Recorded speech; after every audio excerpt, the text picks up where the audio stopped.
bi nga ne woon. non la bonne pratique loolu la. ma jox la beneen exemple. xam nga par exemple boo bëggee bokk ci li ñuy wax am na benn partenariat bu ñuy wax PGO. partenariat pour la gouvernance ouverte. boobu pour nga bokk ci. foog nga remplir ay critères. tout à fait. critères yi déclaration de patrimoine bokk na ci. critères yi transparence budgétaire bokk na ci. critères yi réduction de code c'est-à-dire dafa am critères yu bari yoo xam ne Sénégal daf ko matal ba ëppale. fenn rek la am 2 sur 4 muy accès à l'information boo xam ne yéen journalistes yi ak les droits la loi. ak ñeneen ñi dañ ko soxla. donte am na lu ñu ci dox.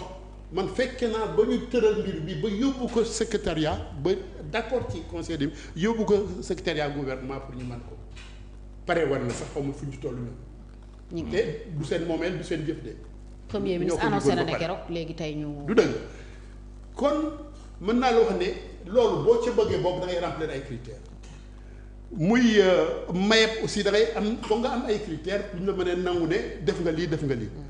am na yeneen par exemple le cadre multi acteur boo xam ne dañ ko teg pour transparence de la gestion budgétaire ba léegi du ñoom ñooy gëstu xaalis bi fu mu jaar nu mu fa jaar yooyu mais ñoom cadre la boo xam ne ñoom ñooy waxtaan di seet transparence budgétaire bi ñuy wax ndax am na nu mu tegoo et cetera mais ñoom du ñu dem ci xaalis ba ca compte di seet loolu liggéeyu Cour des comptes la ñoom seen c'est-à-dire c'est la politique ñoom la ñuy toppatoo. yorin wi ak lu koy baaxal et foofu y a des représentants de l'État des représentants de la société civile des représentants et cetera yoo xam ne plusieurs acteurs fu nekk la ñuy jóge ñoo ñëw toog di ay kilifa seet mbir yi même des gens de la société civile ñu ko ci kon yooyu instruments c'est des instruments de bonne gouvernance bonne gouvernance loolu mooy liggéeyam en termes de département politique c'est-à-dire taxawal ay stratégie taxawal ay instruments yoo xam ne mooy permettre mbir yi gën a leer ñun nag li ñu amoon yëpp ñu ko ci doon def am na sax des cellules régionales de gouvernance dans les régions donc war nañ fa taxawal ay cellules avec le gouverneur 2013 lañ ko commencé yeggul woon ay 5 moo amoon ñun bi ñu ñëwee aussi suñu politique li nga wax bàyyi nañ ko moo doon lu ñuy fexe ba matal ñëpp normalement at moomu ñu fay jógee war nañu couvrir toutes les régions mu desoon rek les moyens pour maintenant gën a accomplir renforcer les moyens renforcer les capacités ak faire en sorte que la participation des populations parce que loolu aussi critère de bonne gouvernance la participation des populations ma jox la benn exemple boo xam ne bu yéeme la ci naka la Macky Sall régler loolu en pratique laa wax donte am na cellule yoo xam ne waroon nekk fu ne ñu nga tournée yi mu doon def économique président de la république mooy ñëw toog administration bi dar ko les populations de la région dans leurs différentes composantes ñëw toog ñu ne lii la ñu prévoir ci région bi nii la xaalis bi toll woon lii la ñu waxoon nañ def tali pont l'évaluation ñu toog administration bi déroulé ñëpp ngi gis ne ñëpp ngi toog les femmes sont représentées les jeunes sont représentés les artisans les différents corps de métier te ñëpp doon jël les foyers religieux ñëpp ñëw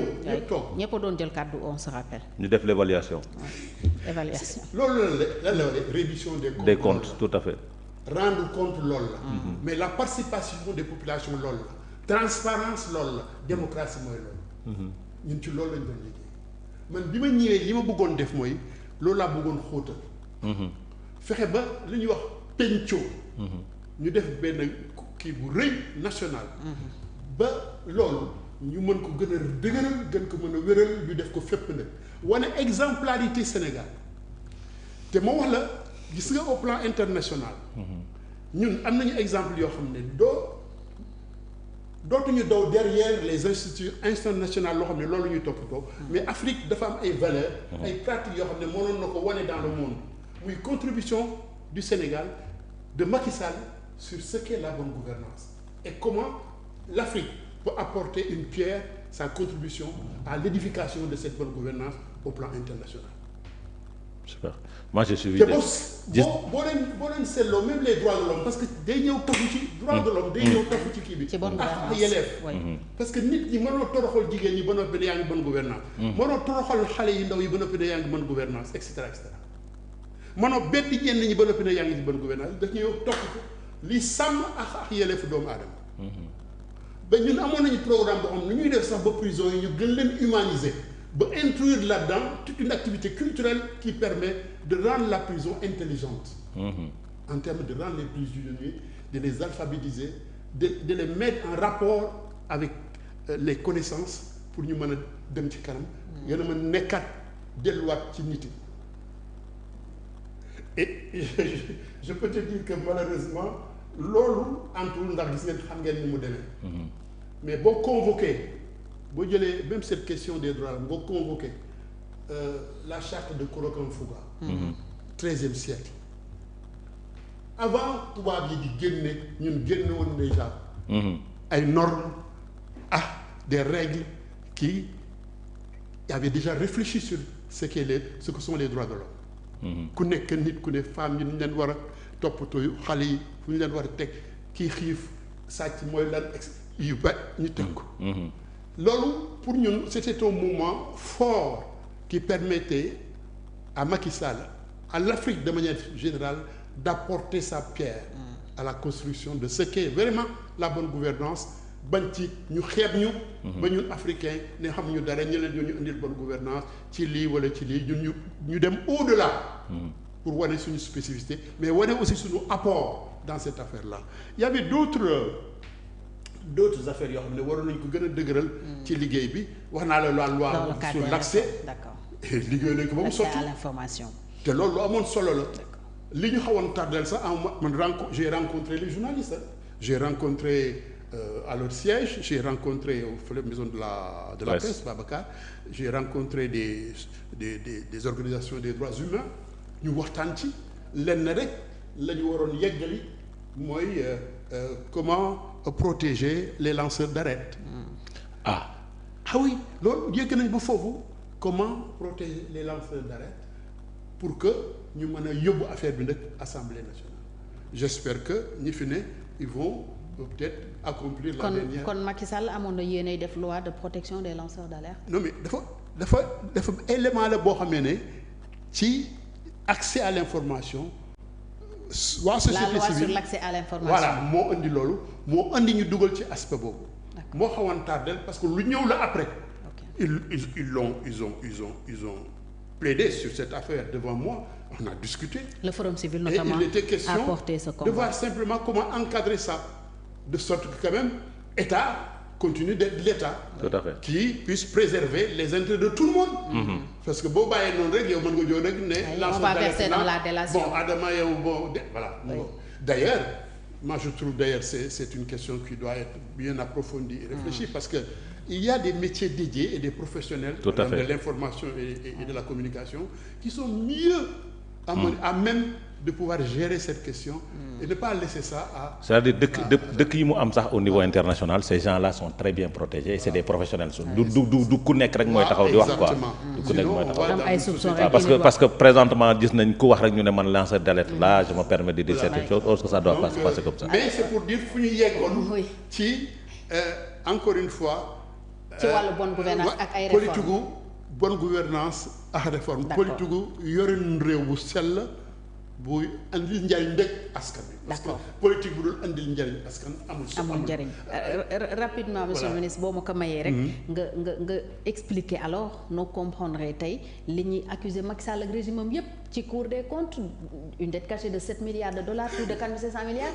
ci ku def li yëpp ci wàllu bon non on a envie de comprendre. xam nga loolu laa doon wax xam nga man bu ma sañoon. peut-être nga def émission spéciale ci loolu. sur la question de la bonne gouvernance parce que dafa yaatu. du fi xaj. D'accord. Et dafa am solo ñu dellu si.